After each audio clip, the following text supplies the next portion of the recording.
นะหรือว่าวัดร่ำเปิงของเราปรารภถึงการลำดับขั้นตอนพิธีการและจะจัดใหญ่ในนามจังหวัดอีกครั้งหนึ่งวันที่12ธันวาคมนะครับครบ50วันนับแต่สวรรคตนะครับ12ธันวาแต่สถานที่จะเป็นที่ใดนะครับก็จะรอแจ้งจากในหนังสือที่จะส่งจากจังหวัดไปยังหน่วยงานอีกครั้งหนึ่งนะครับเพราะฉะนั้นเรียกว่าหน่วยงานที่ดินของเราหรือว่าผู้ร่วมพิธีวันนี้นี่ถือว่าโชคดีเพราะว่าถือว่าเป็นปัจฉิมบท30วันละส่วนจะจัดอีกทีเมื่อไหร่อย่างไรเนี่ยมีกำหนดแน่ชัดเพียงครบ50วันแต่หลังจากนี้แต่ละวัดแต่ละวาก็จะทำวัดสวดมนต์อุทิศถวายเป็นพระราชกุศลหลังทำวัดเย็นตามสะดวกของแต่ละวัดแต่วันนี้ถือว่าเป็นพิธีใหญ่นะครับก็ยินดีต้อนรับทุกท่านวัดร่ำเปิงมีผู้อยู่อาศัยเนี่ยมากกว่า200-300ชีวิตแต่ท่านเข้ามาแล้วท่านจะเห็นความสงบไม่อึกระทึกครึกโครมไม่เสียงดังนั่งสมาธิอยู่ทุกมุมนะครับทั้งศาสนพิธีก็เอื้ออำนวยหมายความว่าไม่ใช่เน้นปฏิบัติอย่างเดียวแต่การประกอบในฐานะวัดที่เอื้ออนุเคราะห์พุทธศาสนิกชนก็มีทั้งงานบุญงานประเพณีเปิดศาลาสวดศพบ้างเป็นสำนักเรียนด้วยเป็นสำนักปฏิบัติธรรมด้วยก็คือครบองค์คาพยพทุกองค์คาพยพของฝ่ายหน้าที่ของวัดหรือตามบทบาทหน้าที่ของพุทธศาสนสถานก็คือวัดนะครับเช่นเดียวกันในวันนี้จึงเปิดโอกาสต้อนรับทุกท่านมายังมณฑลพิธีถ้าใกล้ได้เวลาท่านประธานในพิธีเดินทางมาถึงผมจะได้เรียนเชิญขึ้นด้านบนต้องขออนุญาตให้เต็มด้านบนก่อนส่วนฝ่ายประสานงานถ้ามีรายชื่อแขกผู้ใหญ่หรือจะให้นั่งด้านบนท่านก็เรียนเชิญได้เลยนะครับไม่ต้องรอพิธีกรเชิญนะครับท่านจะได้ลำดับถูกนะครับแล้วก็ลำดับที่นั่งก็สำคัญเพราะว่าบางครั้งเมื่อท่านนั่งด้านหน้าพิธีกรเอ่ยรายชื่อไปท่านไม่ได้ออกไปถวายทายธรรมนั่งอยู่คนเดียวท่านก็จะงงเหมือนกันนะว่าลำดับของเราอย่างไรนะครับอันนี้ต้องขอความกรุณาทุกท่านแจ้งฝ่ายประสานงานด้วยนะครับ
ขอกลับเรียนทุกท่านนะครับตอนนี้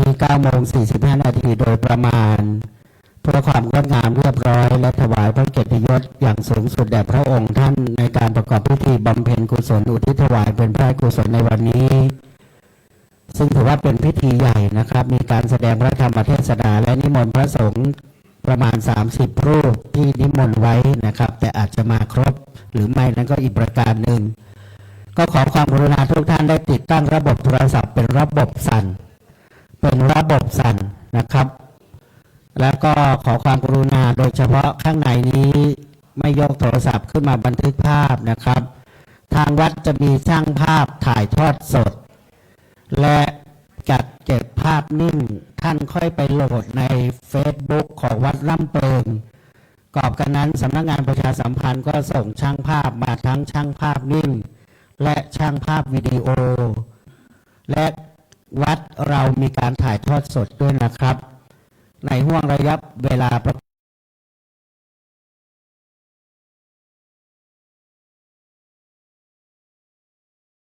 ออกไปก็คงจะดึงคืนไม่ได้นะอันนี้ก็ต้องขอบอกโดยตรงนะครับในระบบโทรศัพท์ด้วยนะครับ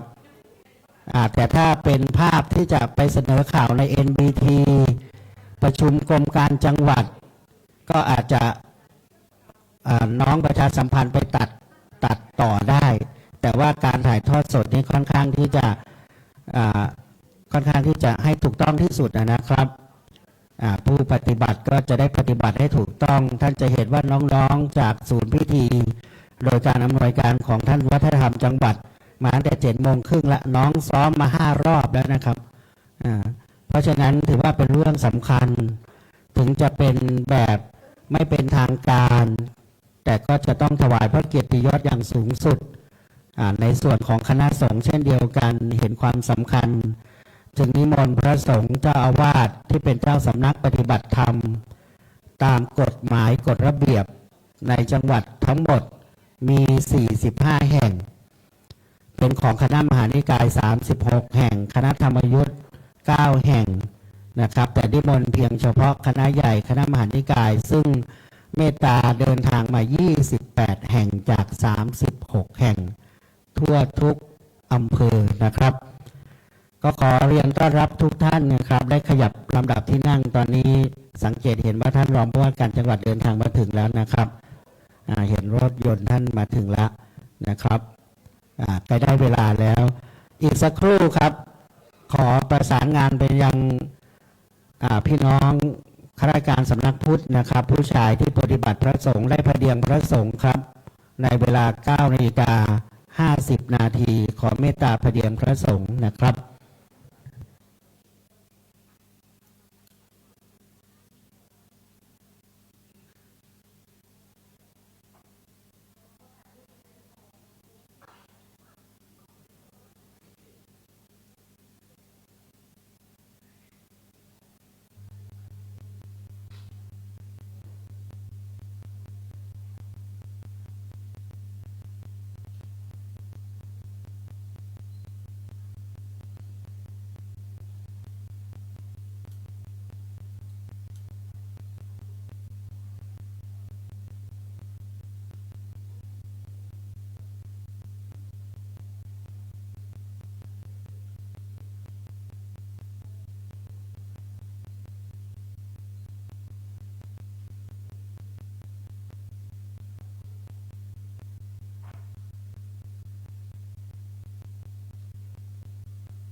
ครับบางท่านเพิ่งเคยมาอย่างวัดร่ำเปิงนะครับต้องอาขออนุญาตนำเรียนด้วยนะครับว่าห้องน้ำห้องสุขาจะอยู่ด้านหลังศาลานี้ เมื่อเราออกขวามือก็จะตรงไปนะครับ แล้วก็อีกส่วนหนึ่งก็อยู่ที่ด้านหลังด้านหน้าประตูทางเข้านะครับ ตรงสำนักงานนะครับเพราะบางคนบางท่านอาจจะถามไม่เคยมานะครับ ก็ขออนุญาตแจ้งตรงนี้ไว้สักครู่นะครับตอนนี้ก็ได้เวลาแล้วนะครับ ขอแจ้งไปยังน้องๆวัฒนธรรมน้องๆสำนักงานพระพุทธจังหวัดนะครับได้พระเดียงพระสงฆ์ซึ่งขณะนี้ทราบว่าท่านประธานในพิธีได้กรุณาเดินทางมาถึงแล้วโดยลำดับขั้นตอนที่สำคัญนั้นก็จะประกอบไปด้วยการแสดงพระธรรมเทศนาหนึ่งกันและก็สวดพระพุทธมนต์นะครับจากเจ้าสำนักปฏิบัติธรรมประจำจังหวัดเชียงใหม่ทั้ง36สำนักนะครับและที่เมตตาประกอบพิธีในวันนี้ในนามสำนักปฏิบัติธรรมทั่วทั้งจังหวัด28สำนักนะครับโดยพระวิปัสสนาจารย์พระเถราจารย์เจ้าคณะเจ้าสำนักปฏิบัติธรรมตามมติมหาเถรสมาคมการกำหนดจัดเวลาก็คาดว่าไม่เกิน 11 นาฬิกาเศษทุกท่านก็จะได้น้อมถวายภัตตาหารเพลด้วยนะครับและก็ถ้าสะดวกก็เชิญรับประทานอาหารกลางวันร่วมกันนะครับสำหรับศรัทธาสาธุชนทุกท่านเช่นเดียวกันนะครับก็ขอกราบเรียนต้อนรับโดยเฉพาะญาติโยมอุบาสกบาสิกาของทางวัดซึ่งวัดร่ำเปิงของเราก็ถือว่าเป็นสำนักปฏิบัติธรรมที่ใหญ่พอสมควรอยู่กันด้วยจำนวนมากนะครับเพราะฉะนั้นก็อาศัยญาติโยมโดยเฉพาะญาติโยมที่ใกล้วัดที่ได้ถวายอาหารบิณฑบาตหรือว่าดูแลอุปถัมภ์อุปถากท่านจึงเป็นผู้มีความสำคัญยิ่งนะครับและวันนี้ก็ได้ร่วมกับจังหวัดเชียงใหม่จัดประกอบพิธีในการบำเพ็ญกุศลอุทิศถวายเป็นพระราชกุศลแด่พระองค์ท่านซึ่งถือว่าครบ30วันในวันนี้นะครับแล้วก็ตามกำหนดที่จังหวัดได้แจ้งส่วนราชการไว้ในแต่ละวันตามวาระของหน่วยงานในแต่ละกรมหรือว่าแต่ละกระทรวงที่ปฏิบัติราชการในเขตภูมิภาคหรือว่าในส่วนของเขตที่มาอยู่ในพื้นที่จังหวัดเชียงใหม่ที่เป็นเจ้าภาพร่วมกับทางจังหวัดและโดยการประสานงานทั้ง3ส่วนมีสำนักงานพระพุทธศาสนาจังหวัดสำนักงานพระธรรมจังหวัดและสำนักงานจังหวัดเชียงใหม่ได้แบ่งหน้าที่ประสานงานในแต่ละภาคส่วนและปฏิบัติหน้าที่วันนี้ก็จะครบ30วันและก็ครบ50วันจะตรงกับวันที่12ธันวาคมซึ่งจะเป็นพิธีใหญ่นะครับซึ่งจะเรียกได้ว่าเป็นรัฐพิธีก็ว่าได้นะครับมีหมายกำหนดการเสด็จของในหลวงที่พระที่นั่งดุสิตมหาปราสาทในส่วนภูมิภาคทุกจังหวัดก็จะจัดประกอบพิธีเช่นเดียวกันนะครับก็จะแต่งเครื่องแบบปกติขาวไว้ทุกนะครับในห่วงระยะเวลานั้นในการประกอบพิธี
ขณะนี้นะครับคณะสงฆ์จะได้เดินทางขึ้นสู่ศาลาชวนภาวนาในการประกอบพิธีดังนั้นกระผมจึงขอประกาศรายชื่อของสำนักปฏิบัติธรรมประจำจังหวัดเชียงใหม่ตามมติมหาเถรสมาคมว่าด้วยระเบียบการจัดตั้งสำนักปฏิบัติธรรมประจำจังหวัดเชียงใหม่พุทธศักราช 2558 ในคณะสงฆ์จังหวัดเชียงใหม่ที่ถูกต้องนะครับตามกฎหมายตามระเบียบจำนวน 36 แห่งสำนักปฏิบัติธรรมประจำจังหวัดเชียงใหม่แห่งที่ 1 วัดพระธาตุสีจอมทองแห่งที่ 2 วัดร่ำเปิงตะโปธารามแห่งที่ 3 วัดน้ำบ่อหลวงอำเภอสันป่าตองแห่งที่ 4 วัดพรหมวรารามอำเภอสารพีแห่งที่ 5 วัดบ้านขุนอำเภอฮอดแห่งที่ 6 วัดพระธาตุดอยสุเทพอำเภอเมืองเชียงใหม่แห่งที่ 7 วัดอุโมงค์สวนพุทธธรรมอำเภอเมืองเชียงใหม่แห่งที่ 8 วัดพระนอนบงเล็บขอนม่วงอำเภอแม่ริมแห่งที่ 9 วัดท่าตอนอำเภอแม่อายแห่งที่ 10 วัดพระธาตุดอยสะเก็ดอำเภอดอยสะเก็ดแห่งที่ 12 วัดแม่อายหลวงอำเภอแม่อายแห่งที่ 13 วัดศรีบุญเรืองอำเภอฝางแห่งที่ 14 วัดสันก้างปลาอำเภอสันกำแพงแห่งที่ 15 วัดศรีสองเมืองอำเภอสารพีแห่งที่ 16 วัดบ้านหลวงอำเภอพร้าวแห่งที่ 17 วัดอรยวาสอำเภอหางดงแห่งที่ 18 วัดเมืองเลนอำเภอสันทรายแห่งที่ 19 วัดสันปุเลยสลีเวียงแก้วอำเภอดอยสะเก็ดแห่งที่ 20 วัดลอยเคาะอำเภอเมืองเชียงใหม่แห่งที่ 21 วัดพระบาทอุดมอำเภอฝางแห่งที่ 22 วัดบุรพาชนารามอำเภอแม่อ่อนแห่งที่ 23 วัดป่าเนรมิตอำเภอแม่แตงแห่งที่ 24 วัดป่าสหธรรมิการามอำเภอพร้าวแห่งที่ 25 วัดแม่ห้อยเงินอำเภอดอยสะเก็ดแห่งที่ 26 วัดแม่อีดอำเภอเชียงดาวแห่งที่ 27 วัดป่างิ้วอำเภอสันป่าตองแห่งที่ 28 อันนี้เป็นในส่วนของคณะนะครับมหานิกายนะครับวัดป่าดอยธรรมประทีปอำเภอฝางแห่งที่ 29 วัดป่าแดดอำเภอเมืองเชียงใหม่แห่งที่ 30 วัดดอนแก้วอำเภอแม่ริมแห่งที่ 31 วัดห้วยไคร้เปียงหลวงอำเภอเวียงแหงแห่งที่ 32 วัดบ้านโป่งอำเภอพร้าวแห่งที่ 33 วัดถ้ำดอกคำอำเภอพร้าวแห่งที่ 34 วัดนิวาสสถานอำเภอแม่อายแห่งที่ 35 วัดยางกวงอำเภอเมืองเชียงใหม่แห่งที่ 36 วัดต้นปิ่นอำเภอเมืองเชียงใหม่และแห่งที่ 37 นะครับวัดคันธารามอำเภอสันป่าตองนี่คือรายนามสำนักปฏิบัติธรรมนะครับที่ออกโดยประกาศในการผ่านเกณฑ์ในตามระเบียบสำนักปฏิบัติธรรมประจำจังหวัดเชียงใหม่สำนักปฏิบัติธรรมประจำจังหวัดนะครับทั่วทั้งประเทศโดยในจังหวัดเชียงใหม่37 แห่งตามระเบียบคณะสงฆ์ระเบียบมหาเถรสมาคมพุทธศักราช 2558 ที่คณะสงฆ์วัดร่ำเปิงร่วมกับจังหวัดเชียงใหม่กราบอาราธนานิมนต์และได้รับเมตตาจาก 37 แห่งมาในวันนี้ 28 แห่งนะครับเพราะกระจายอยู่ในทั้งส่วนอำเภอใกล้และไกลโดยกำหนดการจะประกอบไปด้วยการแสดงพระธรรมเทศนาและการสวดพระพุทธมนต์ในการนั้นก็จะขอเรียนเชิญท่านผู้มีเกียรติทุกท่านได้ร่วมถวายวัตถุทายธรรมและได้ร่วมทอดผ้าไตรในลำดับแถวหลัง2 แถวด้วยนะครับในส่วนด้านหน้าก็จะเป็นท่านประธานในพิธีนะครับที่ทอดผ้าไตรซึ่งในการนี้ก็จะมีคณะอุบาสกบาสิกาของทางวัดร่วมในพิธีสำคัญนี้ในการน้อมรำลึกสำนึกในพระมหากรุณาธิคุณในพิธีบำเพ็ญกุศลอุทิศถวายเป็นพระราชกุศลแด่พระองค์ท่านในวันนี้ซึ่งถือว่าครบ30 วันนะครับตั้งแต่เราได้รับทราบประกาศแถลงการสำนักพระราชวังลงวันที่ 24 ตุลาคม 2568 และก็ทางจังหวัดได้จัดประกอบพิธีตั้งแต่วันแรกในการถวายสักการะถวายราชสักการะถวายน้ำสงฆ์พระบรมศพเบื้องหน้าพระฉายาลักษณ์ที่ศูนย์ประชุมและแสดงสินค้านานาชาติจนมาถึงการจัดประกอบพิธีบำเพ็ญกุศลทางพระพุทธศาสนาต่อเนื่องจนครบ30 วันในวันนี้นะครับและในพิธีที่เรียกว่าเป็นพิธีที่สำคัญก็ครบ7 วันสตมวาน 15 วันนะครับ50 วันและ100 วันซึ่งจะครบกำหนด50 วันในวันที่12 ธันวาคม 2568 ที่จะถึงนี้ในการนี้ต้องขอกราบขอบพระคุณส่วนราชการโดยเฉพาะวันนี้ที่เป็นเจ้าภาพร่วมกับทางวัดร่ำเปิงนั่นก็คือหน่วยงานสังกัดกรมที่ดินกระทรวงมหาดไทยโดยที่ดินจังหวัดเชียงใหม่ที่ดินในสาขาแต่ละอำเภอหรือส่วนแยกนะครับ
ครับบัดนี้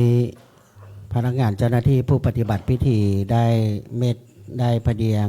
คณะสงฆ์ในนามเจ้าสำนักปฏิบัติธรรมโดยได้รับเมตตาจากประธานสงฆ์พระเดชพระคุณหลวงพ่อพระเทพมังคลาจารย์เจ้าอาวาสวัดท่าตอนพระรามหลวงเจ้าคณะจังหวัดเชียงใหม่ซึ่งวัดท่าตอนพระรามหลวงตามมติมหาเถรสมาคมได้ประกาศรับรองตามระเบียบสำนักปฏิบัติธรรมเป็นสำนักปฏิบัติธรรมประจำจังหวัดเชียงใหม่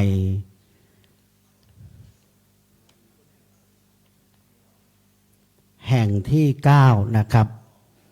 เป็นมงคลนะครับแห่งที่ 9 พระเดชพระคุณหลวงพ่อเจ้าคุณพระสุวรรณเมธีรองเจ้าหน้าจังหวัดเชียงใหม่เจ้าสำนักปฏิบัติธรรมประจำจังหวัดเชียงใหม่แห่งที่ 1ซึ่งรับหน้าที่ครองวัดหลวงในนามเจ้าวาดต่อจากพระเดชพระคุณหลวงปู่พระพรหมมงคลนะครับหลวงพ่อเจ้าคุณพระราชวชิรคุณที่ปรึกษาเจ้าคณะภาค 7เคยดำรงตำแหน่งรองเจ้าคณะจังหวัดเชียงใหม่เจ้าอาวาสวัดพระธาตุดอยสะเก็ดพระรามหลวงซึ่งเป็นเจ้าสำนักปฏิบัติธรรมประจำจังหวัดเชียงใหม่แห่งที่ 10ถัดจากวัดท่าตอนนะครับซึ่งได้กราบอาราธนานิมนต์พระสงฆ์เถระทั้งนั้นนะครับเพราะฉะนั้นวันนี้ก็ขออนุญาตท่านผู้ร่วมพิธีขออนุญาตท่านประธานในพิธีว่ารอคณะสงฆ์สักครู่นะครับเพราะว่าท่านเดินทางมาไกลพระเดชพระคุณหลวงปู่พระมงคลวชิรานันท์ครับอายุวัฒนมงคล92 ปีเจ้าสำนักปฏิบัติธรรมประจำจังหวัดเชียงใหม่วัดน้ำบ่อหลวงนะครับอำเภอสันป่าตองกราบนิมนต์ขอรับ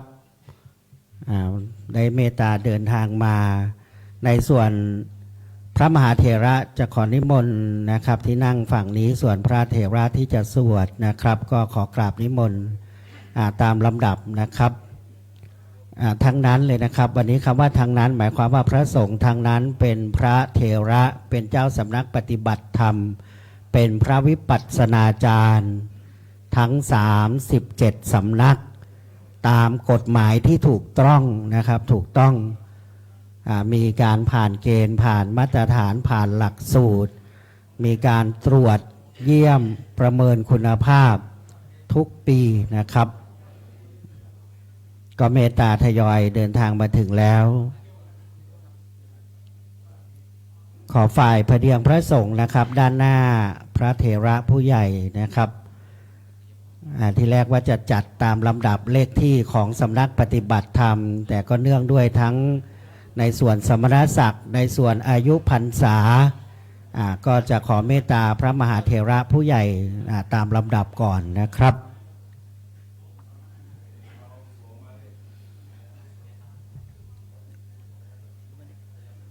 เจ้าสำนักปฏิบัติธรรมวัดบ้านขุนอำเภอฮอดเมตกามาไกลนะครับหลวงพ่อเจ้าคุณพระวชิรกิจโสพล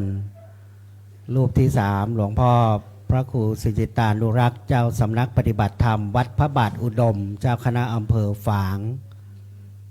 เจ้าสำนักปฏิบัติธรรมวัดลอยเคราะห์นะครับหลวงพ่อพระครูวิมลธรรมรัตน์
ครับ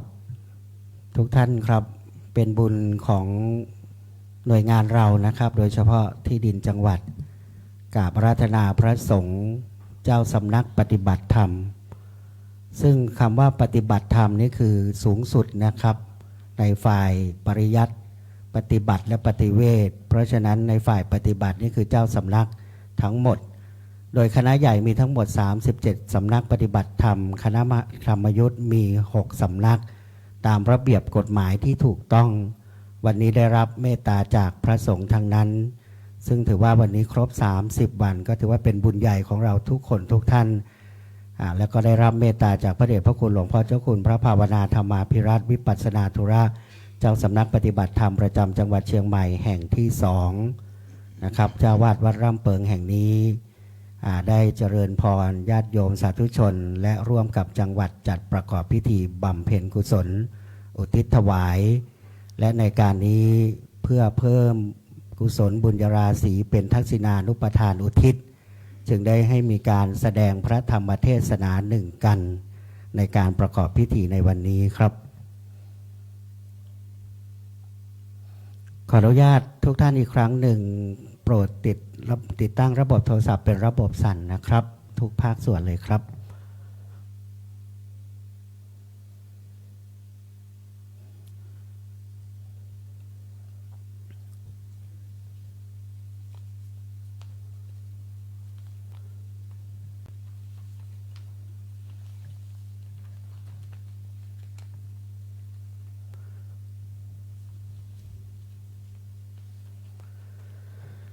กราบนมัสการพระเดชพระคุณหลวงพ่อพระเทพมังคลาจารย์เจ้าอาวาสวัดท่าตอนพระรามหลวงเจ้าคณะจังหวัดเชียงใหม่เจ้าสำนักปฏิบัติธรรมประจำจังหวัดเชียงใหม่แห่งที่9ตามมติมหาเถรสมาคม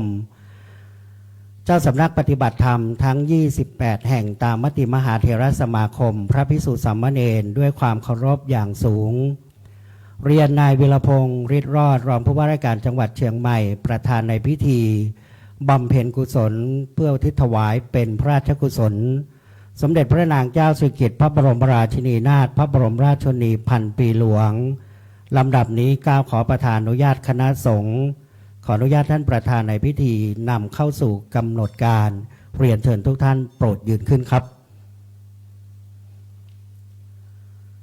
ถวายความเคารพพระฉายาลักษณ์สมเด็จพระนางเจ้าสิริกิติ์พระบรมราชินีนาถ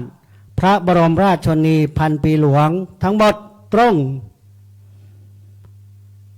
เรียนเชิญประธานในพิธีจุดธูปเทียนบูชาพระรัตนตรัยและจุดเครื่องทองน้อยถวายบังคมเบื้องหน้าพระฉายาลักษณ์ครับ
เรียนเชิญทุกท่านนั่งลงครับ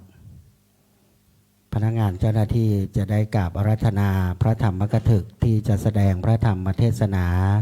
ในพิธีบำเพ็ญกุศลอุทิศถวายเป็นพระราชกุศลในคำรบแรกนะครับก่อนที่พระสงฆ์ทางนั้นจะได้สวดพระพุทธมนต์ในนามจังหวัดเชียงใหม่ร่วมกับคณะสงฆ์โดยเจ้าสำนักปฏิบัติธรรมโดยเมตตาของหลวงพ่อเจ้าคุณพระภาวนาธรรมาภิรัตน์วิปัสสนาธุระเจ้าสำนักปฏิบัติธรรมประจำจังหวัดเชียงใหม่อาราธนาพระครูปรัตน์ธินวัฒน์ญาณสิทธิบาทีเจ้าวาดวัดยางกวงเจ้าสำนักปฏิบัติธรรมประจำจังหวัดเชียงใหม่แห่งที่35ซึ่งท่านอาจารย์พระครู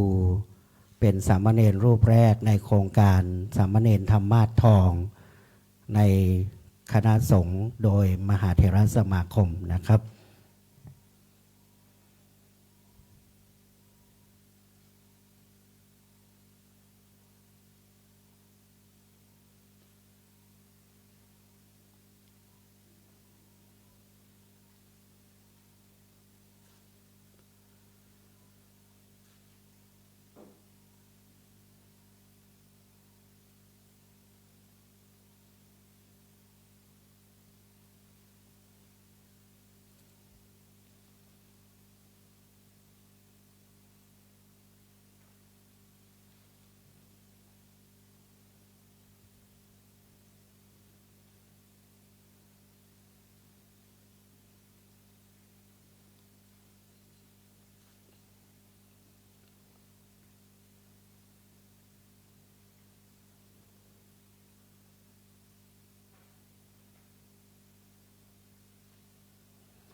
ลำดับนี้ขอเรียนเชิญประธานในพิธีได้จุดเทียนส่องธรรมและ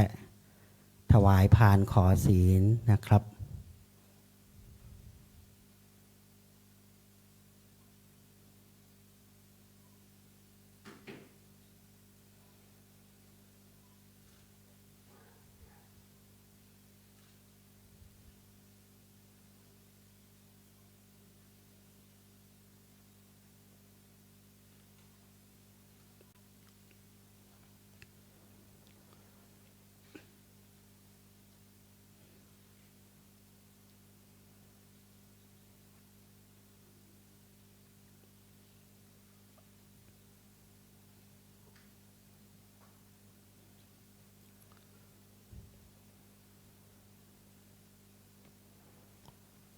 มะยังพันเตวิสุงวิสุงรักขณทายะติสรเนนะสหะปัญจศีลานิยาจามะทุติยมปิมะยังพันเตวิสุงวิสุงรักขณทายะติสรเนนะสหะปัญจศีลานิยาจามะตติยมปิมะยังพันเตวิสุงวิสุงรักขณทายะติสรเนนะสหะปัญจศีลานิยาจามะนะโมตัสสะภะคะวะโตอะระหะโตสัมมาสัมพุทธัสสะนะโมตัสสะภะคะวะโตอะระหะโตสัมมาสัมพุทธัสสะนะโมตัสสะภะคะวะโตอะระหะโตสัมมาสัมพุทธัสสะนะโมตัสสะภะคะวะโตอะระหะโตสัมมาสัมพุทธัสสะนะโมตัสสะภะคะวะโตอะระหะโตสัมมาสัมพุทธัสสะนะโมตัสสะภะคะวะโตอะระหะโตสัมมาสัมพุทธัสสะพุทธังสรณังคัจฉามิพุทธังสรณังคัจฉามิธัมมังสรณังคัจฉามิธัมมังสรณังคัจฉามิสังฆังสรณังคัจฉามิสังฆังสรณังคัจฉามิทุติยัมปิพุทธังสรณังคัจฉามิทุติยัมปิพุทธังสรณังคัจฉามิทุติยัมปิธัมมังสรณังคัจฉามิทุติยัมปิธัมมังสรณังคัจฉามิทุติยัมปิสังฆังสรณังคัจฉามิทุติยัมปิสังฆังสรณังคัจฉามิตติยัมปิพุทธังสรณังคัจฉามิตติยัมปิพุทธังสรณังคัจฉามิตติยัมปิธัมมังสรณังคัจฉามิตติยัมปิธัมมังสรณังคัจฉามิตติยัมปิสังฆังสรณังคัจฉามิตติยัมปิสังฆังสรณังคัจฉามิปานาติปาตาเวระมณีสิกขาปะทังสมาธิยามิปานาติปาตาเวระมณีสิกขาปะทังสมาธิยามิอทินนาทานาเวระมณีสิกขาปะทังสมาธิยามิอาทินนาทานาเวรมณีสิกขาปะทังสมาธิยามิกาเมสุมิจฉาจาราเวระมณีสิกขาปะทังสมาธิยามิกาเมสุมิจฉาจาราเวรมณีสิกขาปะทังสมาธิยามิมุสาวาทาเวระมณีสิกขาปะทังสมาธิยามิโมสาวาทาเวระมณีสิกขาปะทังสมาธิยามิสุราเมรยะมัชฌะปมาทัฏฐานาเวระมณี สิกขาปะทังสมาธิยามิ สุราเมรยามัชฌะปมาทฐานา เวรมณีสิกขาปะทังสมาธิยามิ อิมานิปัญจสิกขาปทานิสีเลนะสุขติงยันติสีเลนะโภคสัมปทาสีเลนะนิพพุติงยันติตัสมาสีลังวิโสทะเย พรหมาจะโลกาธิปติสหัมปติกัดอัญชลีอธิวรังอาญาจทะสันติทะสตาประชักขชาติกาเทเสตุธรรมังอนุกรรมปิมังปะชัง นะโมตัสสะภะคะวะโตอะระหะโตสัมมาสัมพุทธัสสะนะโมตัสสะภะคะวะโตอะระหะโตสัมมาสัมพุทธัสสะนะโมตัสสะภะคะวะโตอะระหะโตสัมมาสัมพุทธัสสะปาปัญจเมนัตถิกุหินจิตสมานสังกามรณาคมายันติณบัดนี้อาตมภาพ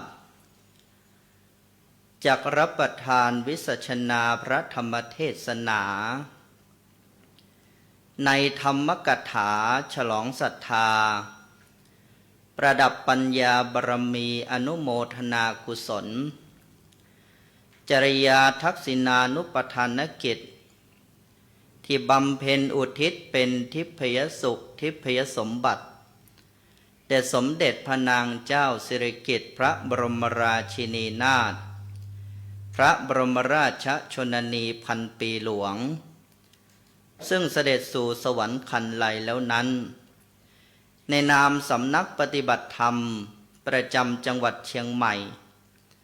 ทั้งส่วนข้าราชการและคณะศรัทธาวัดร่ำเปิงตะโปธารามและพระสงฆ์นิกรชาวไทยชาวจังหวัดเชียงใหม่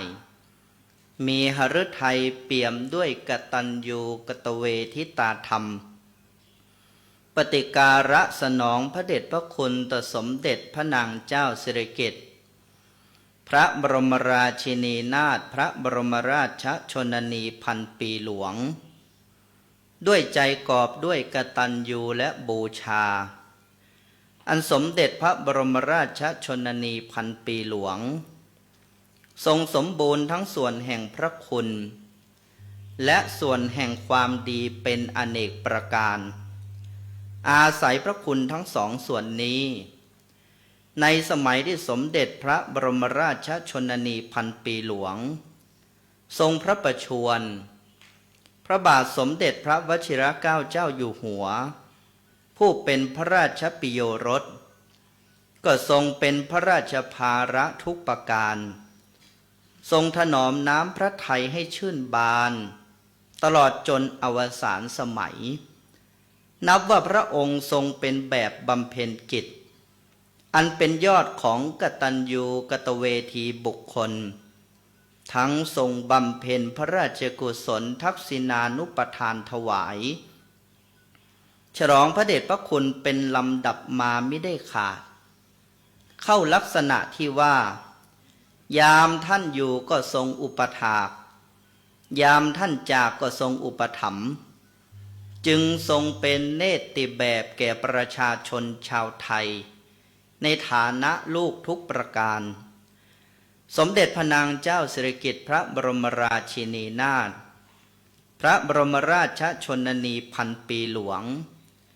เป็นพระธิดาในพระวรวงศ์เธอกรมหมื่นจันทบุรีสุรนาถกับหม่อมหลวงบัวกิติยากรราชสกุลเดิมสนิทวงศ์เสด็จพระราชสมภพเมื่อวันศุกร์ที่11 ค่ำเดือน 9 ปีวอกจัตวาสกจุลศักราช 1294 ตรงกับวันที่ 12 สิงหาคม พุทธศักราช 2475 ณ บ้านของพลเอกเจ้าพระยาวงศานุประภัตรบ้านเลขที่ 1808 ตำบลวังใหม่อำเภอปทุมวันจังหวัดพระนคร อันเป็นบ้านของพระอัยกาฝ่ายพระราชมารดาสำหรับพระนามสิริกิติ์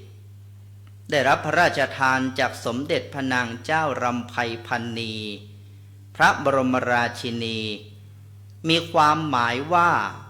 ผู้เป็นสีแห่งกิตติยากร พระนามลำลองว่าคุณหญิงสิริพระนางเจ้าสิริกิติ์พระบรมราชินีนาถพระบรมราชชนนีพันปีหลวง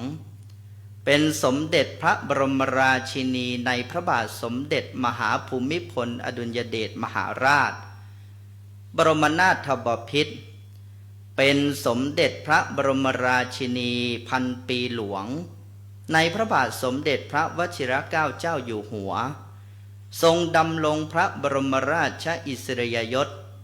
เป็นพระอัครมเหสียาวนานที่สุดในประวัติศาสตร์ไทยและโดยพระชนมพรรษาจึงนับว่าทรงเป็นพระกุรเชษฐ์พระองค์ที่ 29 แห่งราชวงศ์จักรีโดยทรงดำรงตำแหน่งนี้นับตั้งแต่การสวรรคตของพระบรมราชสวามีเมื่อวันที่ 13 ตุลาคม พุทธศักราช 2559 เนื่องจากสมเด็จพระบรมราชชนนีพันปีหลวงเป็นผู้สำเร็จราชการแทนพระองค์ขณะที่พระบรมราชสวามีเสด็จออกผนวดเมื่อปีพุทธศักราช 2499 ระหว่างวันที่ 22 ตุลาคมถึงวันที่ 5 พฤศจิกายนพระองค์จึงได้รับการสถาปนาขึ้นเป็นสมเด็จพระนางเจ้าสิริกิติ์พระบรมราชินีนาถเมื่อวันที่ 5 ธันวาคม พุทธศักราช 2499 ถือเป็นสมเด็จพระบรมราชินีนาถพระองค์ที่สองของอาณาจักรรัตนโกสินทร์ต่อจากสมเด็จพระศรีพัชรินทราบรมราชินีนาถพระบรมราชชนนีพันปีหลวงในรัชกาลที่ 5 สมเด็จพระนางเจ้าสิริกิติ์พระบรมราชินีนาถพระบรมราชชนนีพันปีหลวงทรงพระประชวรด้วยภาวะโรคหลอดเลือดสมองเฉียบพลันเมื่อพุทธศักราช 2555 นับแต่นั้นได้ทรงงดการปรากฏพระองค์ต่อสาธารณชนเพื่อพักฟื้นพระวรกายตามคำแนะนำของคณะแพทย์พร้อมทั้งเสด็จไปประทับรักษาพระองค์ที่โรงพยาบาลจุฬาลงกรณ์ตั้งแต่วันที่ 7 กันยายน พุทธศักราช 2562 จนกระทั่งวันที่ 24 ตุลาคม พุทธศักราช 2568 สำนักพระราชวังได้ประกาศว่าพระองค์เสด็จสวรรคตด้วยพระอาการติดเชื้อในพระกระแสโลหิตสิริพระชนพรรษา 93 พรรษา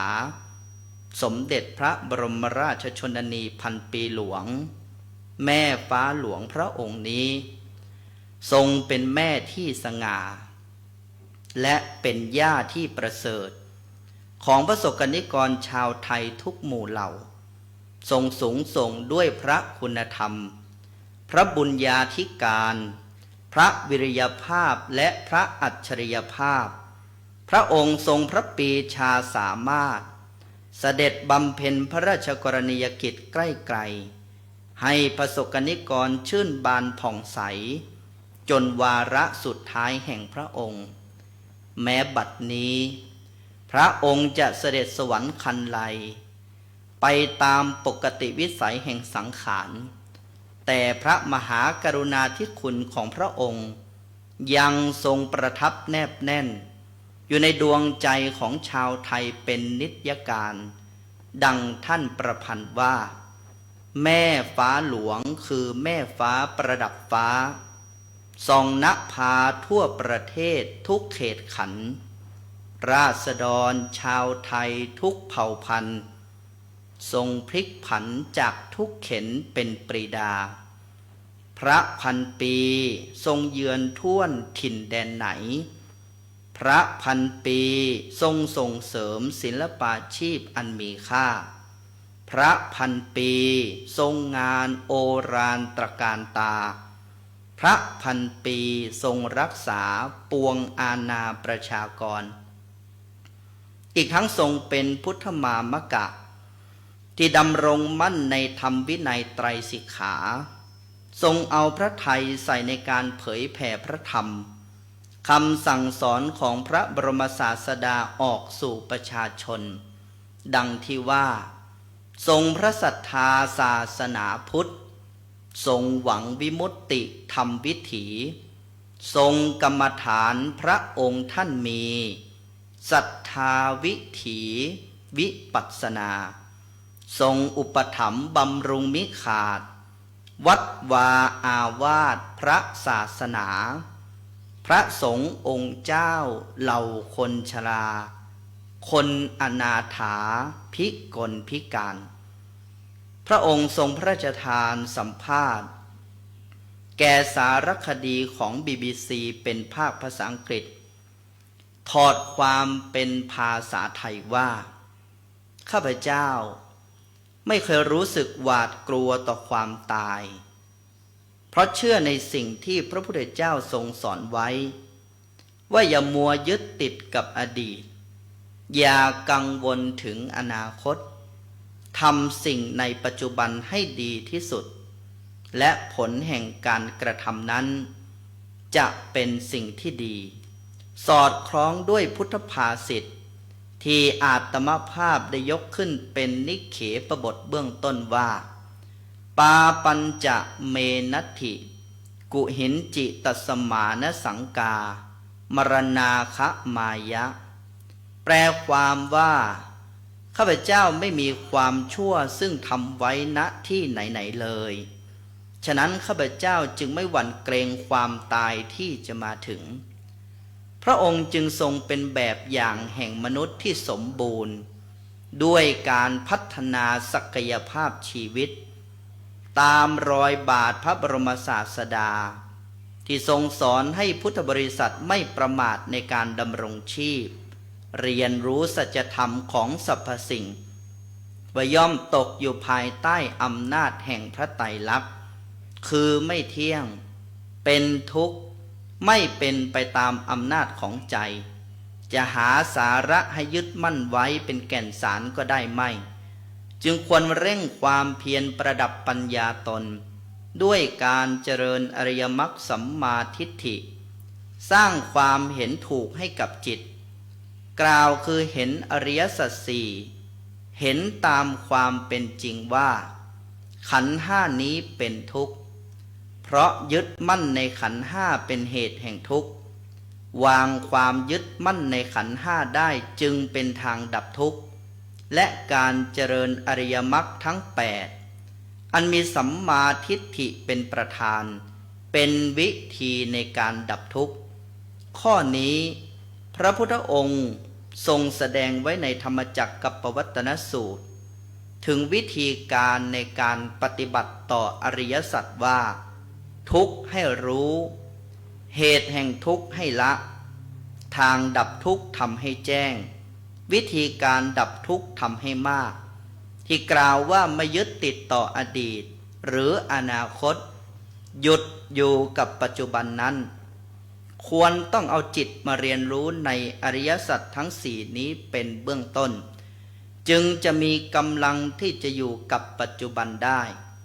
ที่ว่าอยู่กับปัจจุบันคืออยู่กับการเห็นอริยสัจทั้งห้านี้ตามความเป็นจริงวิปัสสนากรรมฐานตามแนวสติปัฏฐานทั้งสี่ที่ว่าตามรู้กายเวทนาจิตและธรรมนั้นก็ไม่ได้อยู่นอกเหนือจากขันธ์ห้านี้เลยแต่อาศัยขันธ์ทั้งห้านี้ทั้งสิ้นหากไม่รู้แจ้งต่อขันธ์ทั้งห้าไม่รู้ว่าอะไรเป็นรูปเวทนา สัญญา สังขารและวิญญาณแต่ละขันธ์มีองค์ประกอบอะไรทำหน้าที่อย่างไรการปฏิบัติในสติปัฏฐานเพื่อเข้าสู่สภาวะแห่งปัจจุบันขณะจริงๆก็เป็นของยากต่อผู้ปฏิบัติแม้พระสัมมาสัมพุทธเจ้าก็ทรงสรรเสริญให้พุทธบริษัททั้งหลายเรียนรู้ต่ออริยสัจก่อนดังพระบาลีว่าสัมมาทิฏฐิปุพพังคมาโหติในความว่าสัมมาทิฏฐิเป็นรุ่งอรุณแห่งกุศลทั้งปวงเช่นนี้แลจึงจะสามารถอยู่กับปัจจุบันได้อย่างแท้จริงไม่ถูกอวิชชาเข้าครอบงำทั้งยังเป็นปัจจัยให้แจ้งต่อพระนิพพานพ้นทุกข์ได้ในวัฏสงสารนี้ดังอาตมภาพได้วิสัชนาพรรณนามาขอสมเด็จพระพันปีแม่ฟ้าหลวงของไทยทั้งปวงทรงพิสุทธิ์ใสสถิตเสวยทิพวิมานสถานใดขอพระองค์จงได้ทรงพระสำราญความนาจแห่งคุณพระศรีรัตนตรัยทั้งกุศลทักษิณานุปทานกิจที่ศรัทธาวัดร่ำเปิงตะโปธารามร่วมกับจังหวัดเชียงใหม่สำนักงานพระพุทธศาสนาจังหวัดเชียงใหม่และในนามสำนักปฏิบัติธรรมประจำจังหวัดเชียงใหม่ได้บำเพ็ญกุศลถวายเป็นพระราชกุศลด้วยหัวใจที่กอบด้วยกตัญญูกตเวทิตาคุณนี้จงสำฤทธิ์เป็นมหิทธิวิบากสมบัติแด่สมเด็จพระนางเจ้าสิริกิติ์พระบรมราชินีนาถพระบรมราชชนนีพันปีหลวงสมดังพระราชประสงค์จงทุกประการอาตมภาพรับประทานวิสัชนาพระธรรมเทศนาในธรรมกถามาก็เห็นสมแก่เวลาจึงขอสมมุติยุติลงคงไว้แต่เพียงเท่านี้เอวังก็มีด้วยประการฉนี้ครับลำดับนี้ท่านประธานในพิธีจะได้น้อมถวายบูชากันเทศซึ่งองค์แสดงพระธรรมเทศนาคือท่านอาจารย์พระครูปลัดธินวัฒน์ญาณสิทธิวาทีเจ้าวาดวัดยางกวงเจ้าสำนักปฏิบัติธรรมประจำจังหวัดเชียงใหม่แห่งที่35เรียนเชิญประธานในพิธีได้น้อมถวายหลังจากนั้นองค์เทศจะได้ตั้งอนุโมทนาวิธีนะครับ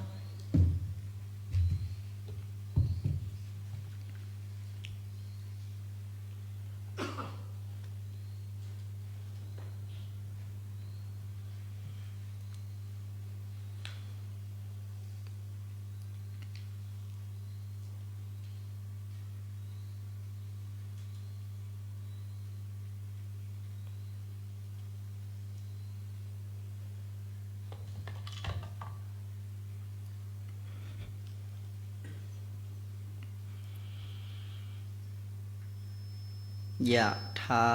วาริวหาปุราปาริปุเรนติสาครังเอวะเมวะอิโตทินังเปตานังอุปกัปปติอิชิตังปฏิตังตุมหังคิปะเมวะสมิจฉโตสัพเพปุเรนตุสังกปาจันโทปนรโสยะถามณิโชติรโสยะถาสัพพิติโยวิวัชชันตุสัพพโรโควินัสสตุมาเตภวัตวันตรายโยสุขีทีขายุโกภวะอภิวาทนะสีลิสานิจจังวุธาปัจจายโนจตารโอธรรมาวัฏันติอายุวันโนสุขังภะลัง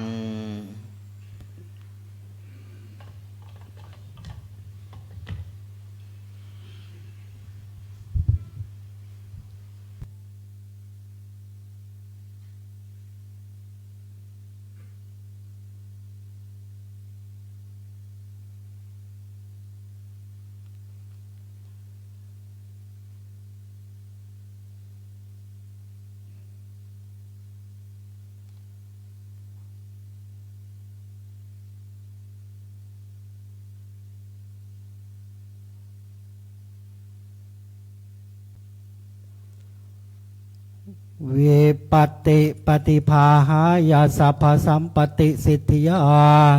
สัพพทุกขวินาศายะปริตังพรูธมังคลังวิปัตติปฏิภาหายาสัพพสัมปติสิทธิยาสัพพพยาวินาศายะปริตังพรูธมังคลังวิปัตติปฏิภาหายาสัพพสัมปติสิทธิยาสัพพโรคะวินาศายะปริตังพรูธมังคลังนะโมตัสสะภะคะวะโตอะระหะโตสัมมาสัมพุทธัสสะนะโมตัสสะภะคะวะโตอะระหะโตสัมมาสัมพุทธัสสะนะโมตัสสะภะคะวะโตอะระหะโตสัมมาสัมพุทธัสสะพุทธังสรณังคัจฉามิธัมมังสรณังคัจฉามิสังฆังสรณังคัจฉามิทุติยมปิพุทธังสรณังเมตุเตยามเปธรรมังสรณังคัจฉามิทุติยามปิสังฆังสรณังคัจฉามิตติยามเปพุทธังสรณังเมตเตยามเปธรรมังสรณังคัจฉามิตเตยามสรณังคัจฉามิยถาปิเสลาวิปุลานะพังอาหาจปาปตาสมันตาอนุปลิยายโยงเนปอดตาจะโตเทสาเอวาชลาจะมาจุจะอเทวาตันติปานิโนขาติเยพระมเนเวทเสสุดเทจันดาลปวกุสินาเกณเจปเรวาเชติสาพเมวาภิมาดเตนะตาตังหาเท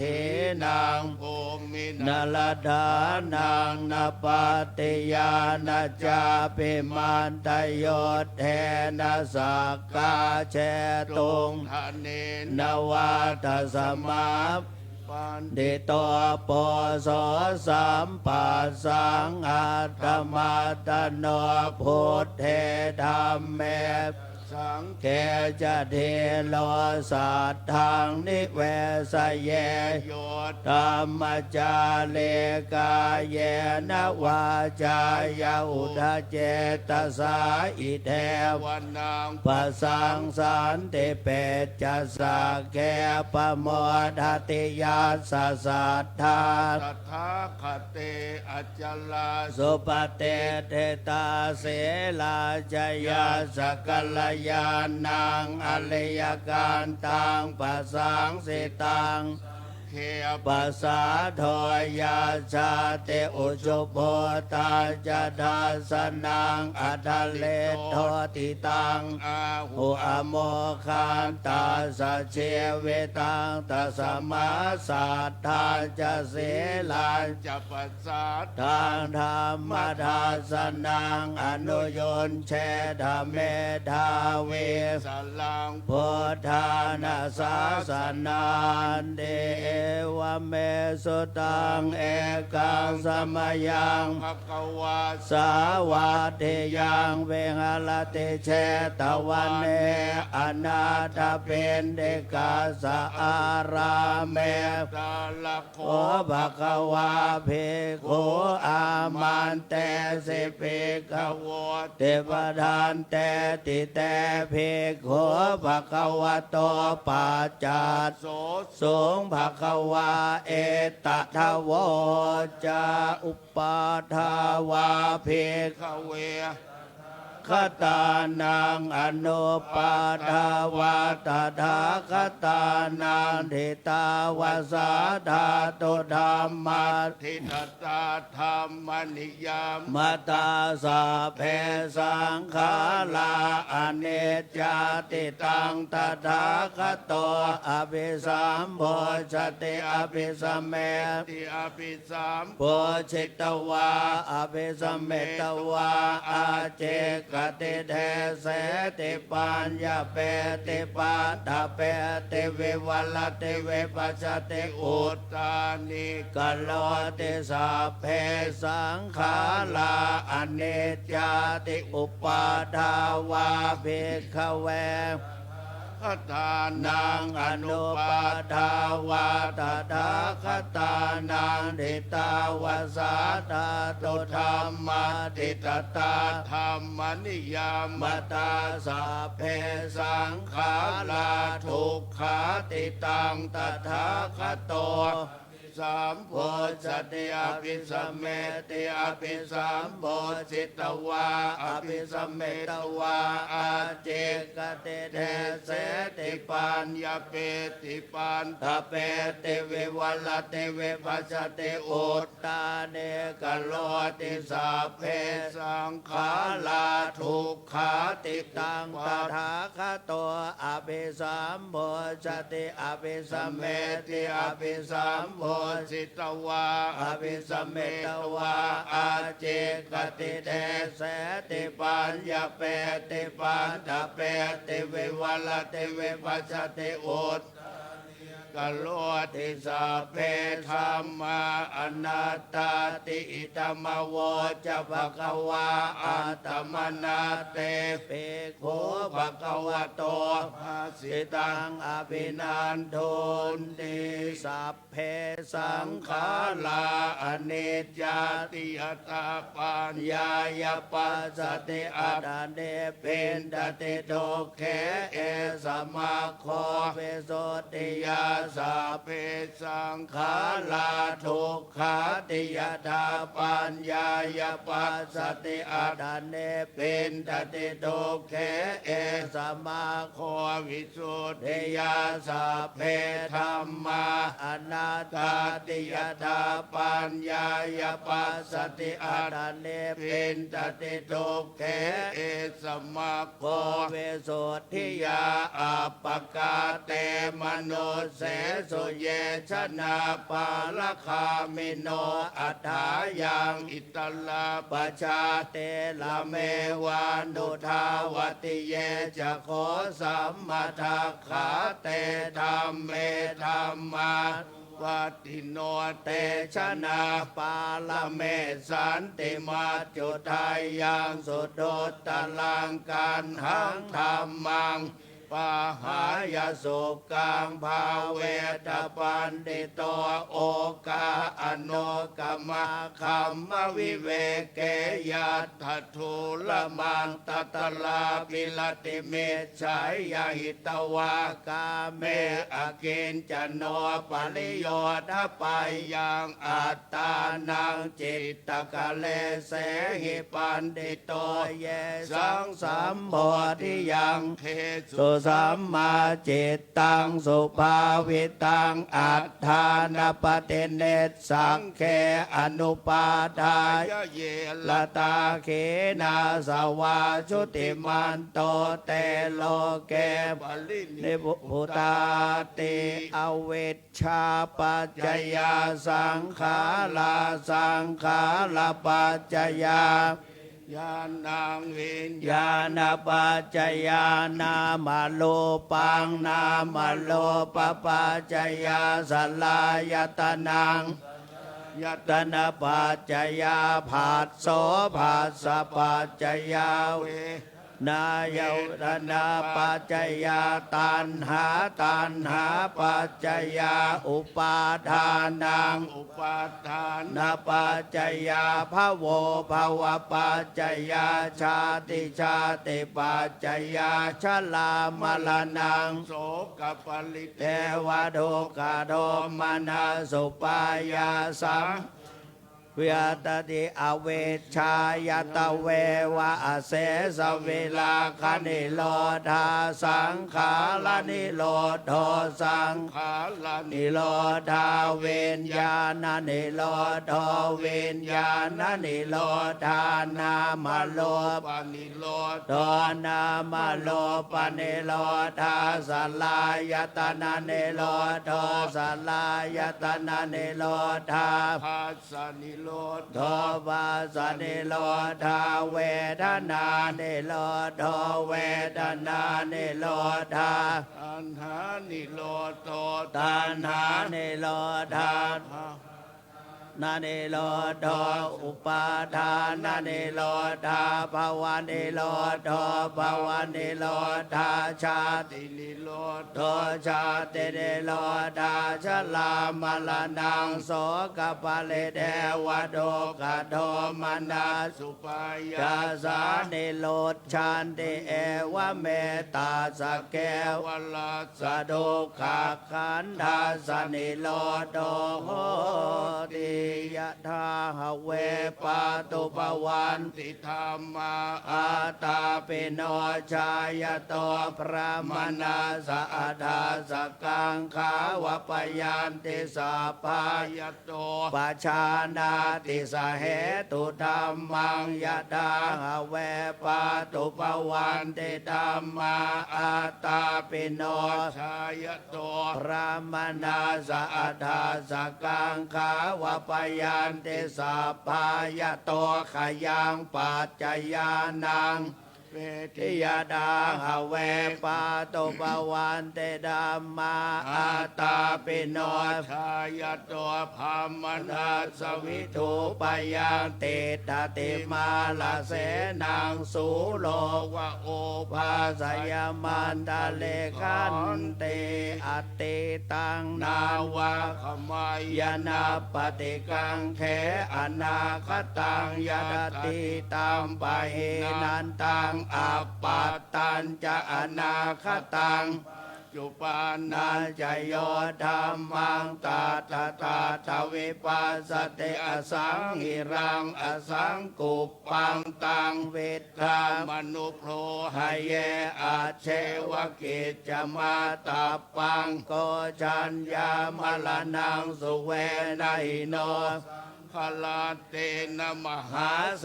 เนนะมาจุนาเอวังวิหาลิมาตาปิงอโหรัตตมตันติตังตังเวปติกลาโตติสันโต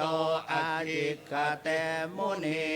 ติภวตุสัพพมังคลังลักขันตุสัพพเทวตาสัพพพุทธานุภาเวนัสสทาโสติภวันภวันตุสัพพมังคลังลักขันตุสัพพเทวตาสัพพธรรมานุภาเวนัสสทาโสติภวันตุเตภวันตุสัพพมังคลังลักขันตุสัพพเทวตาสัพพสังฆานุภาเวนัสสทาโสติภาวันตุเต ครับบัดนี้เจ้าสำนักปฏิบัติธรรมทั้งหมด37แห่งนะครับได้สวดพระพุทธมนต์ในพิธีบำเพ็ญกุศลอุทิศถวายเป็นพระราชกุศลในเบื้องต้นนั้นจะเป็นการน้อมถวายกัปปิยพันธ์ปัจจัยและวัตถุทายธรรมขอเรียนเชิญท่านประธานในพิธีน้อมถวายที่องค์หลวงพ่อเจ้าคณะจังหวัดประธานสงฆ์หลวงปู่พระมงคลวชิรานันท์หลวงพ่อเจ้าคุณพระราชโพธิวรคุณและท่านเจ้าคุณพระสิทธิวชิรานุกูลในเบื้องต้น4รูปฝั่งซ้ายมือครับ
จะขออนุญาตเวลาสักครู่ในการเรียนเชิญทั้ง36ท่านนะครับในที่อาจสงฆ์แถวแรก12ท่านนะครับเรียนเชิญนายสมเกียรติสุขพรสวรรค์เจ้าพนักงานที่ดินจังหวัดเชียงใหม่เรียนเชิญท่านวัฒนธรรมจังหวัดเชียงใหม่ท่านกรวรรณสุมาศเรียนเชิญท่านผู้อำนวยการสำนักงานพระพุทธศาสนาจังหวัดเชียงใหม่ท่านอารีพันจันทร์เรียนเชิญนายวิทยาพรหมมีเจ้าพนักงานที่ดินจังหวัดเชียงใหม่สาขาสันทรายว่าที่ร้อยตรีชัยวัฒน์บุญสูงเจ้าพนักงานที่ดินจังหวัดเชียงใหม่สาขาแม่แตงเรียนเชิญนายวุฒิชัยอินนวลเจ้าพนักงานที่ดินจังหวัดเชียงใหม่สาขาพร้าวนางธิดากันเลขาคุณเจ้าพนักงานที่ดินจังหวัดเชียงใหม่สาขาสันกำแพงนางสาวยานารินทร์แข็งแรงเจ้าพนักงานที่ดินจังหวัดเชียงใหม่สาขาแม่ริมนายอารักษ์กัมปนาทบวรหัวหน้าฝ่ายทะเบียนสำนักงานที่ดินจังหวัดเชียงใหม่นายมาโนชไทยประกอบหัวหน้าฝ่ายรังบัตรสำนักงานที่ดินจังหวัดเชียงใหม่นายอำนาจทองอ่อนหัวหน้ากลุ่มงานวิชาการสำนักงานที่ดินจังหวัดเชียงใหม่นางสาวปราดีมัทยรางกูลหัวหน้าฝ่ายอำนวยการสำนักงานที่ดินจังหวัดเชียงใหม่นี่คือ12ท่านแรกในแถวแรกนะครับแถวที่2เรียนเชิญ12ท่านดังนี้ครับนายชาญวิทย์ขวัญเมืองหัวหน้าฝ่ายรังวัดสาขาสารพีนายวิรชัยเคลื่อนเพชรหัวหน้าฝ่ายรังวัดสาขาสันป่าตองนายวิวัฒน์ทิพปาหัวหน้าส่วนแยกนะครับนายเรวัตฟองวรรณาหัวหน้าฝ่ายรังวัดสาขาสันทรายท่านวินิวัฒน์ทิพปาหัวหน้าส่วนแยกอำเภอฮอดนะครับนายพงศกรวันดีหัวหน้างานนิติกรรมสำนักงานที่ดินจังหวัดเชียงใหม่นางประภัสสรนาคศรีหัวหน้าฝ่ายอำนวยการสาขาสันทรายนายกฤษณะล้อดารานักวิชาการที่ดินชำนาญการนางกระยาณีจันทพรปีดา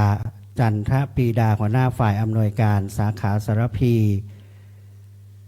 นายพิชิตชัยเกิดดูผู้อำนวยการกลุ่มส่งเสริมศาสนาศิลปะวัฒนธรรมสำนักงานวัฒนธรรมจังหวัดเชียงใหม่นางไพรินเขื่อนทารองนายกเทศมนตรีเมืองสุเทพนางปริยาชัยมาศเลขานุการนายกเทศมนตรีเมืองสุเทพนายธีรพันธ์เตชะเลขานุการนายกเทศมนตรีเมืองสุเทพอันนี้ในแถวที่2นะครับและแถวที่3ด้านหลังนะครับจะประกอบด้วยนายนพดลขันทวงศ์ผู้ใหญ่บ้านหมู่ที่5วัดร่ำเปิงบ้านร่ำเปิงนางบุญญพรแก้วขาวผู้แทนชุมชนบ้านร่ำเปิงนางสายพินวราภากรผู้แทนชุมชนบ้านร่ำเปิงนางณภัสสรวงวานในนามศรัทธาบาสิกาวัดร่ำเปิงนางสาวตรีทิพย์ตยะพิธาอมรศรีสัจจะนะครับศรัทธาวัดร่ำเปิงนางสาวดวงใจชมฉ่ำหัวหน้าฝ่ายอำนวยการสาขาสันป่าตองนางยุพินปัญญาหัวหน้าฝ่ายอำนวยการสาขาแม่ริมนางปรารถนาแก้วกันใจหัวหน้าฝ่ายอำนวยการสาขาหางดงนางสาวสิริสมเกตหัวหน้าฝ่ายอำนวยการสาขาดอยสะเก็ดนางสาวอัมภัยวัชรเด่นพิพัฒน์หัวหน้าฝ่ายการเงินสำนักงานที่ดินจังหวัดนะครับและนางปทุมชัยเจริญชาติเจ้าพนักงานธุรการชำนาญงานสาขาดอยสะเก็ดเรียนเชิญทั้ง36ท่านครับ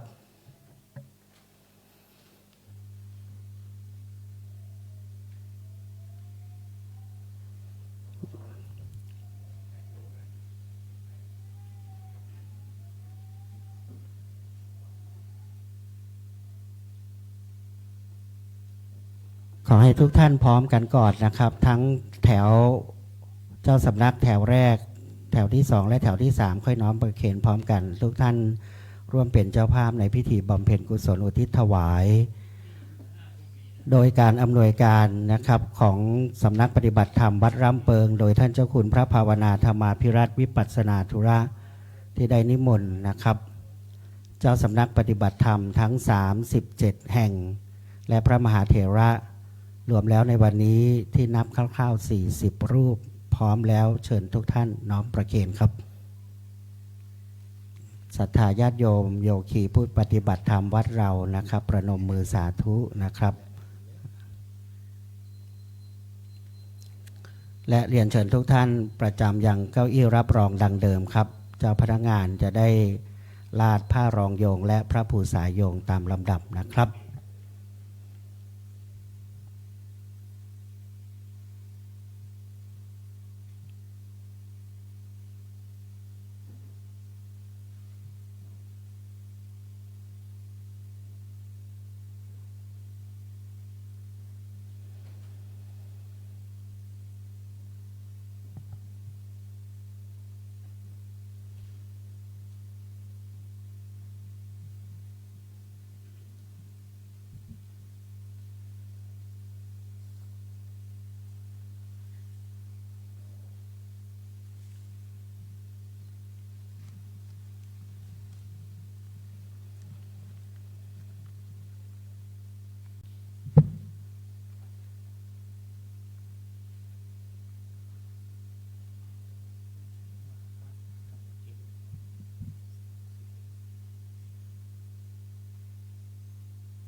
ลำดับนี้จะเป็นการทอดผ้าไตร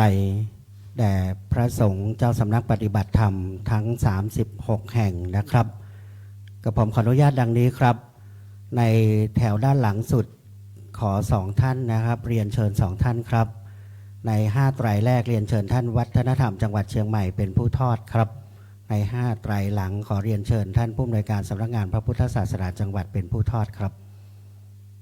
ในแถวแรกนะครับแถวหลังสุดนะครับเชิญครับ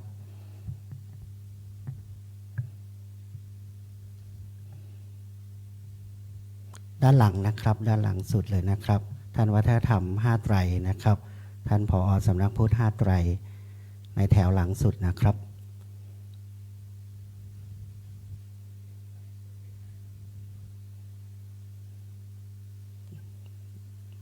เนื่องด้วยเวลาด้วยนะครับตอนนี้11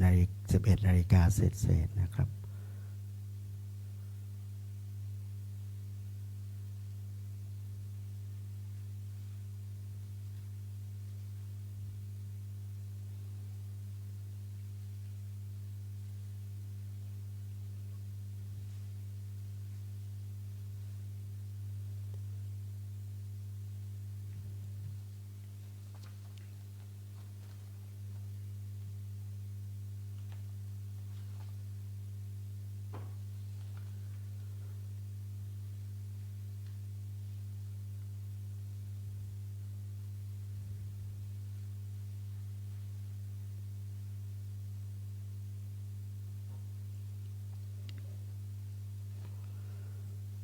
ในลำดับแถวที่2นะครับที่หลวงพ่อพระครูสมุบุญเลิศเจ้าสำนักปฏิบัติธรรมประจำจังหวัดเชียงใหม่แห่งที่7วัดอุโมงค์สวนพุทธธรรมในลำดับแถวนี้ทั้งนั้นเรียนเชิญท่านเจ้าพนักงานที่ดินจังหวัดเชียงใหม่ครับท่านสมเกียรติสุขพรสวรรค์เป็นผู้ทอดผ้าไตรทั้ง12ไตรครับ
และ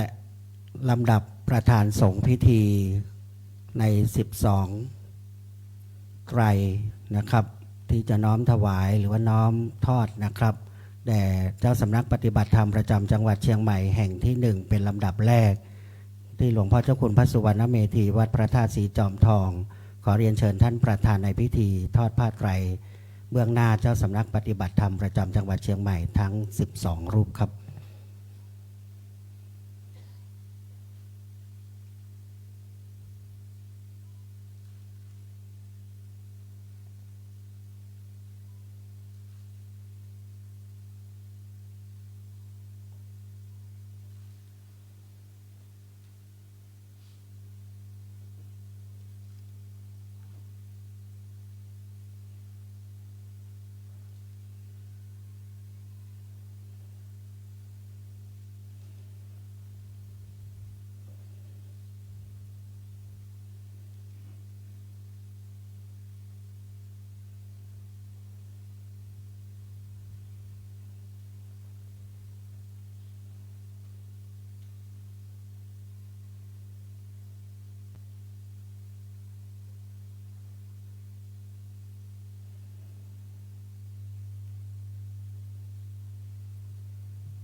เจ้าพนักงานจะได้เชื่อมพระภูษาโยงพระสงฆ์จะได้พิจารณาสดับประกรณ์นะครับ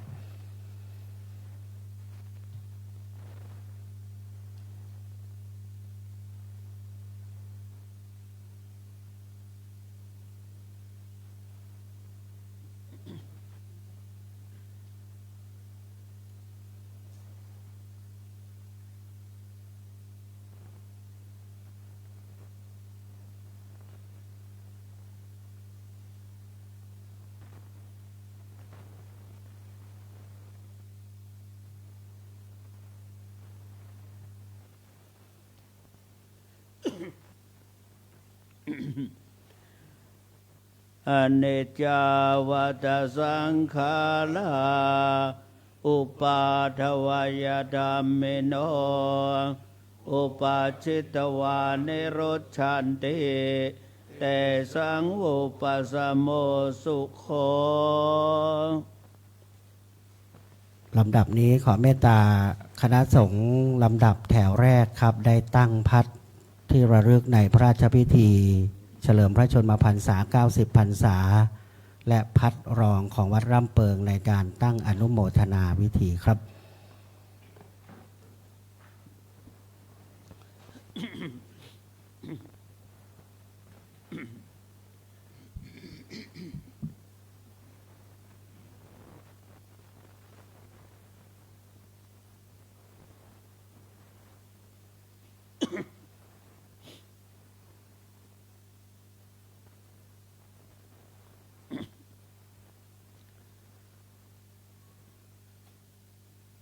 ยะถาวาริวหาปุราปริปุเรนติสาครัง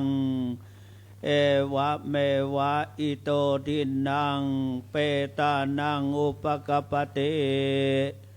อิชิตังปฏิตังตุมหังคิปะเมวะสมิจฉตุสัพเพปุเรนตุสังกปาจันโทปนรโสยะถามะนิโชติรโสยะถาเววาชันโตสัพพะโรโคเวนัสตุมาเตวันตรายโยสุเขเทคายโยโกภวสัพโยเววาชันโตสัพพะโรสตุมาเตภวัตวันตรายโยสุขิเทคายภวสัพเพเตโย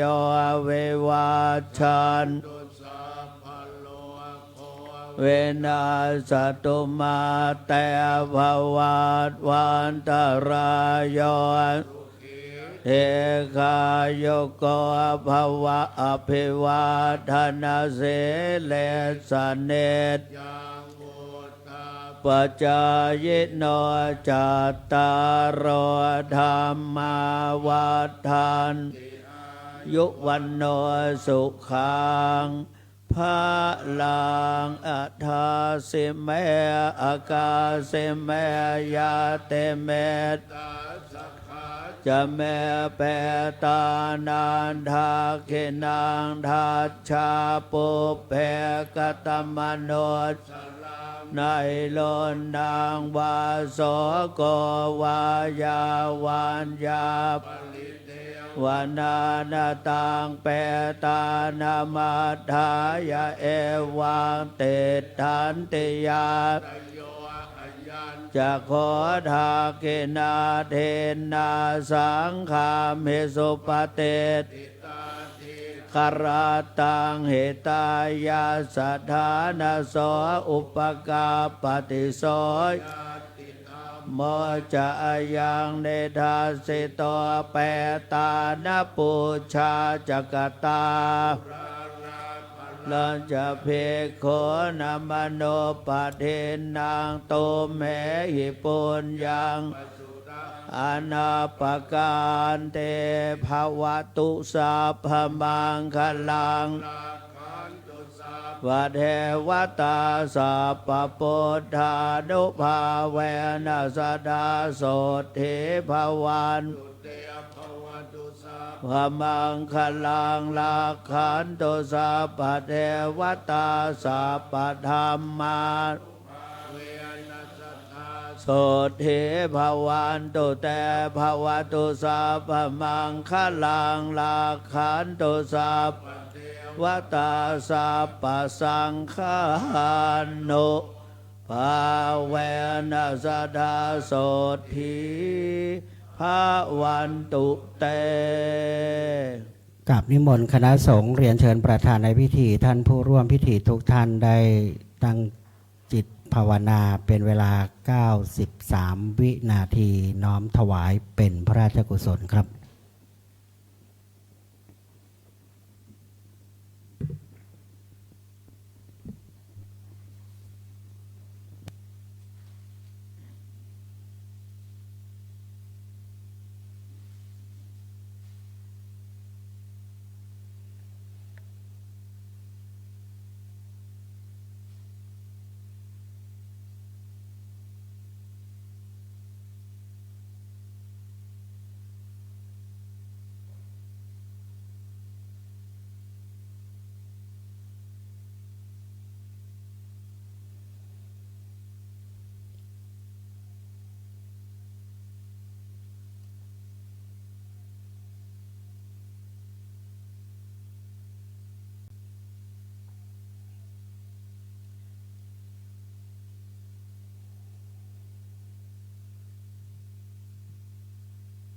กราบขอบพระคุณเจ้าสำนักปฏิบัติธรรมและคณะสงฆ์ทั้งนั้นนะครับท่านผู้ร่วมพิธีทุกท่านลำดับท้ายพิธีนี้ขอเรียนเชิญประธานในพิธีกราบพระรัตนตรัยถวายความเคารพพระฉายาลักษณ์และกราบประธานสงฆ์ตามลำดับขอเรียนเชิญครับ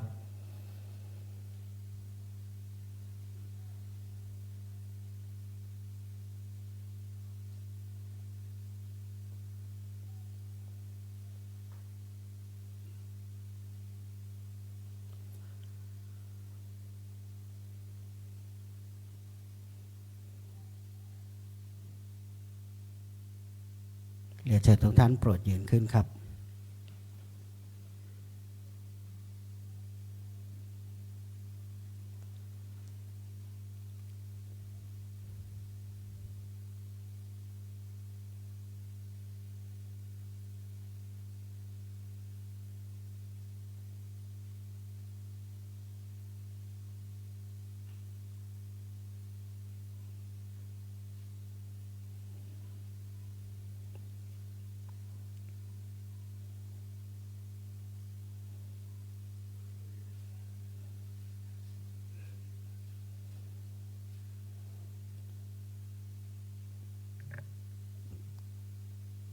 ถวายความเคารพพระฉายาลักษณ์สมเด็จพระนางเจ้าสิริกิติ์พระบรมราชินีนาถพระบรมราชชนนีพันปีหลวงทั้งหมดตรง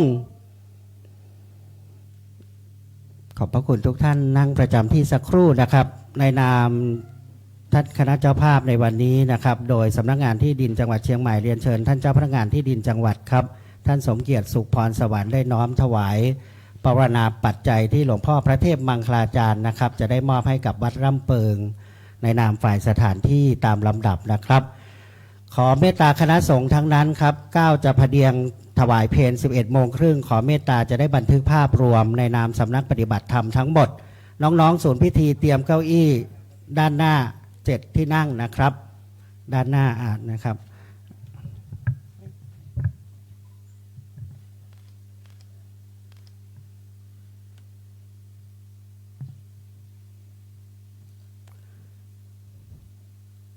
ครับ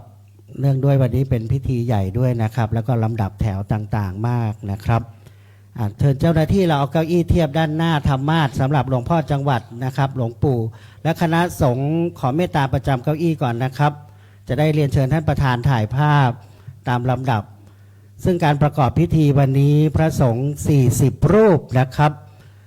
ในการถวายทายธรรมก็เรียนเชิญทุกท่านต้องขอประทานภัยแขกของทางวัดด้วยที่ไม่ได้ทอดผ้าไตรนะครับเพราะว่าถ้าท่านขึ้นลงหลายรอบก็จะ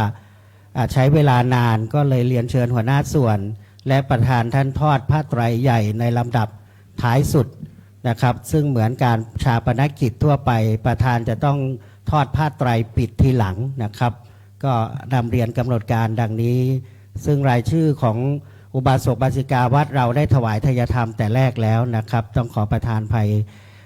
ท่านผู้มีส่วนร่วมทุกท่านด้วยนะครับพยายามที่จะกระชับเวลาให้ได้มากที่สุดกราบนิมนต์หลวงพ่อจังหวัดตรงกลางครับนิมนต์เจ้าสำนักปฏิบัติธรรมทั้งนั้นเมตตายืนด้านหลังขอรับนิมนต์หลวงพ่อเจ้าคุณสุวรรณเมธีขอรับเป็นต้นเป็นประธานทั้งหมดเลยนะครับที่ร่วมพิธีด้วยขอรับถือว่ามาในนามผู้แทนสำนักปฏิบัติธรรมนะครับยืนด้านหลังโต๊ะหมู่นะครับด้านหลังหลวงพ่อใหญ่เรานะครับผู้แทนทุกรูปด้วยนะครับหลังจากนั้นนิมนต์ฉันเพลที่ภัตตศาลาในเวลา 11:30 ครับลำดับการจัดแถวนะครับได้รับเรียบเรียงไว้แล้วนะครับลำดับแรกจะเป็นคณะสงฆ์ลำดับที่สองท่านประธานในพิธีร่วมกับคณะสงฆ์ลำดับที่สามจะเป็นท่านประธานร่วมกับหัวหน้าส่วนวันนี้มีหัวหน้าส่วน3ท่านท่านเจ้าที่ดินจังหวัดท่านวัฒนธรรมจังหวัดท่านสำนักงานพระพุทธและก็จะต่อด้วยคณะของที่ดินในลำดับเจ้าสาขานะครับต่อเนื่องนะครับพัดที่ระลึกท่านจะเห็นนะครับวัดล่ำเปิงจัดบวชเฉลิมพระเกียรตินะครับ90 พรรษา97 รูปเลยนะครับปีนั้นถวายพัดไว้10นะครับขอบพระคุณน้องๆศูนย์พิธีทุกคนนะครับขมักเขม้นพรมด้วยนะครับกราบนิมนต์